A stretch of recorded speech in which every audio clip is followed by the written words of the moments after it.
أزمة طاقة متصاعدة في ذي قار بعد انخفاض ساعات تجهيز الكهرباء نتيجة تراجع حصة المحافظة من الطاقة، الأمر الذي انعكس على حياة المواطنين الذين أكدوا أن ساعات التجهيز المحدودة تأتي بصورة متذبذبة ولا تلبي احتياجاتهم اليومية.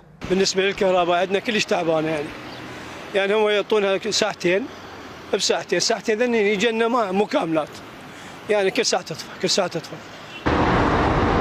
لكن أزمة الطاقة في ذي قار لا تتوقف عند حدود الكهرباء، فبالتوازي مع تراجع ساعات التجهيز تواجه المحافظة ومنذ 3 أشهر أزمة أخرى تتمثل بشح البنزين.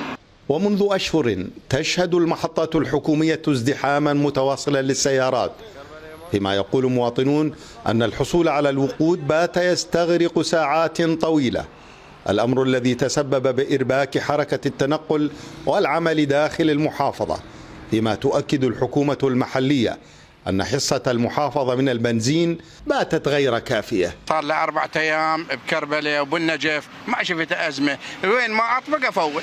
هسه البارحة جيت هنا حتى مفول من كربلة مفول، جيت لهنا لقيت أزمة. من نقول نقص تجهيز هو ما ينزل عن المعدل، لكن بنفس المعدل، لكن بدأنا نشعر بتكرار الأزمة أنه هذه الكمية اللي مجهزة إلى محافظة ذي قار هي لا تكفي لأعداد المركبات المتزايدة.